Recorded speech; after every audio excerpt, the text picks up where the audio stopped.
Enterprise security. YC is looking for AI companies that can sell to Fortune 500 and large enterprises. This means data sovereignty, compliance, audit trails, SSO, role-based access, air-gapped deployment, and passing enterprise security questionnaires. Most AI startups fail here because security and compliance are afterthoughts bolted on after the product ships. AitherOS was designed with enterprise security from day one: 5 orthogonal security layers, sovereign deployment options, and full tenant isolation. Let me walk you through the architecture. 5-layer security model. 5 orthogonal security layers, and the word orthogonal is deliberate. Each layer protects against a different threat vector. No single layer is sufficient. The design assumes anyone may be bypassed. Layer 1 is identity with 10 authentication mechanisms. Layer 2 is RBAC with hierarchical roles and plan-to-role mapping. Layer 3 is capabilities HMAC SHA 256 per agent tokens in a default deny matrix. Layer 4 is DLP with input guard scoring prompt injection attempts. Layer 5 is skill validation with an 8-gate pipeline. Identity authenticates who you are. RBAC determines what your role allows. Capabilities scope what each agent can do. DLP protects against input attacks. Skill validation protects against malicious tools. A breach in any one layer is contained by the others. Layer 1, Identity, 10 auth methods. Layer 1 is Aither identity with 10 authentication methods, and this covers every enterprise authentication requirement. JWT for token-based primary auth. WebAuthn for hardware security keys and biometric authentication. TOTP for time-based one-time passwords. SAML for enterprise single sign-on. This is what Fortune 500 procurement asks for first.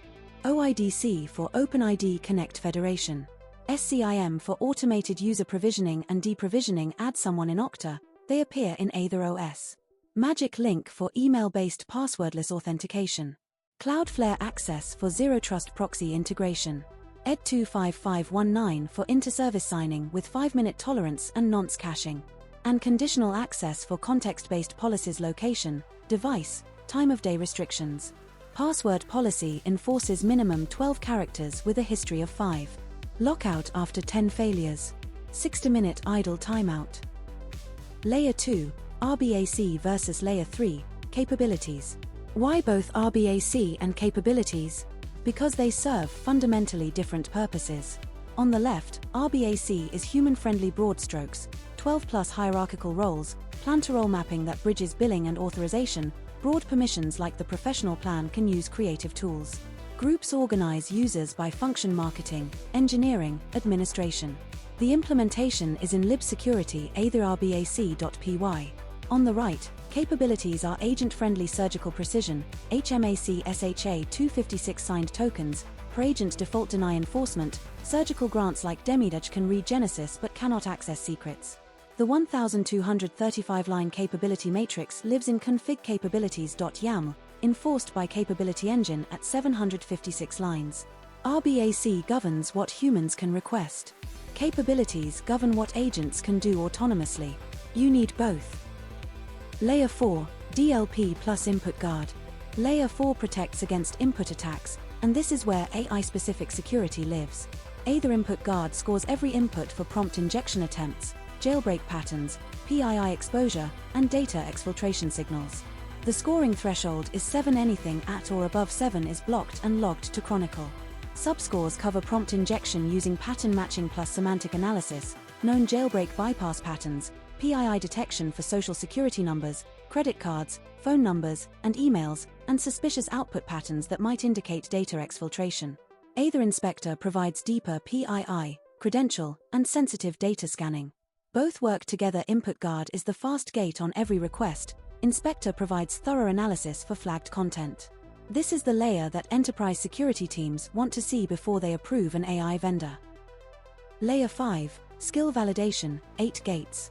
Layer 5 validates external tools and skills through 8 sequential gates, and every gate is a hard stop. Gate 1 checks syntax: is the code even valid? Gate 2 inspects imports dangerous modules like subprocess, OS.system, and evil are blocked immediately. Gate 3 verifies the requesting agent has capability grants for the resources the skill accesses. Gate 4 tests whether the skill can execute in a sandboxed environment. Gate 5 applies a trust ceiling based on the skill's provenance. A skill from an unknown source gets a lower ceiling than one from a verified provider. Gate 6 enforces resource limits on CPU, memory, and network access. Gate 7 validates output format and content. Gate 8 records every validation decision in Chronicle.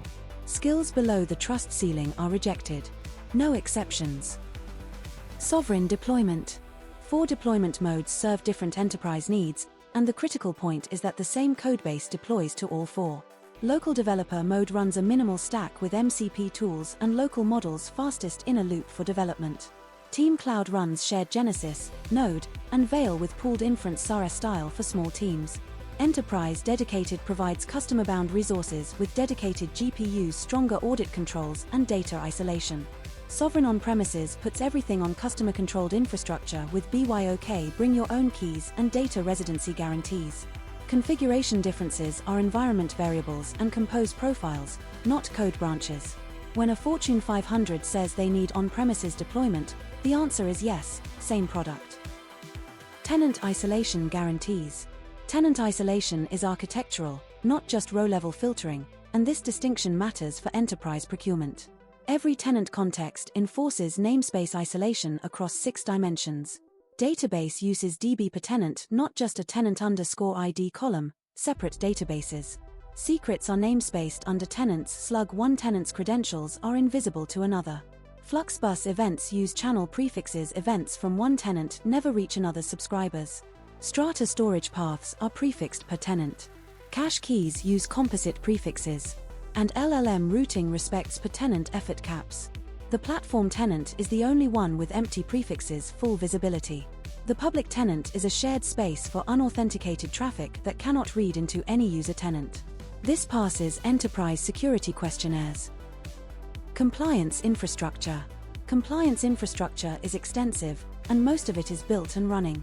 GDPR compliance at 350+ lines of code covers consent management, PII scrubbing, and data subject access request APIs. 80% complete. The audit trail through Chronicle, Strata, and credential chain passports records every action with full provenance. This is built and operational. Data retention policies are configurable per tenant built. Inter-service signing uses ED 25519 with 5-minute tolerance windows and nonce caching to prevent replay attacks built. Mutual TLS is optional for inter-service communication, with plain TLS as default built.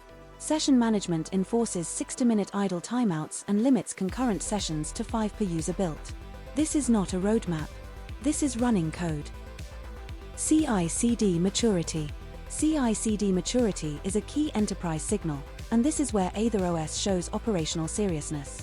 51 GitHub Actions workflows handle everything from linting and testing to deployment.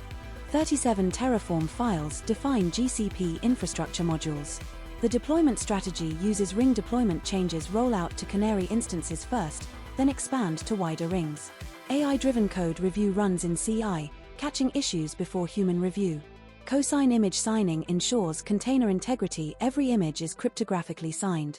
170+ PowerShell automation scripts in Aitherium handle operational tasks: backup, cleanup, health checks, provisioning.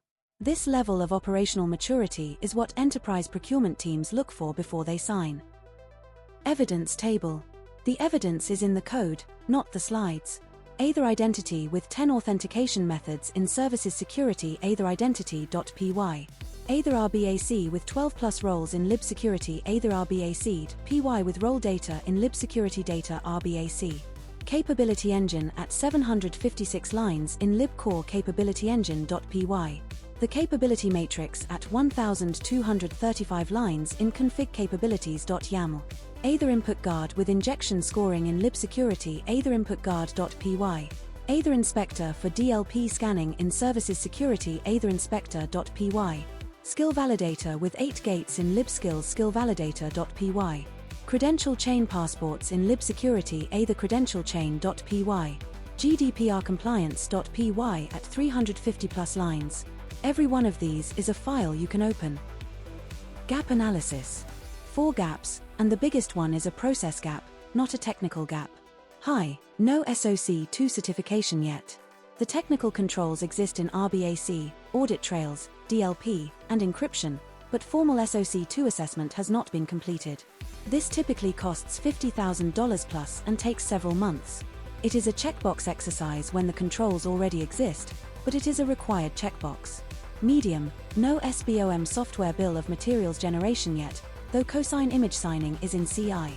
SBOM pipeline is scoped for Phase 1. Low, GDPR compliance has been verified for 3 services but needs confirmation for Graph RAG stores. Low, no third-party penetration testing has been completed. The architecture is designed for security, but external validation builds enterprise confidence. Enterprise security. Summary. AitherOS was designed for enterprise security from day one, not bolted on after the fact. 5 orthogonal security layers, each containing breaches in any other. 10 authentication methods covering every enterprise requirement, including SAML and SCIM. HMAC SHA 256 capability tokens with default deny enforcement at 3 independent checkpoints. DLP with prompt injection scoring and PII detection. 8-gate skill validation for external tool onboarding. Sovereign deployment supporting local, cloud, dedicated, and on-premises modes. Tenant isolation enforced at database, secrets, events, storage, cache, and LLM levels.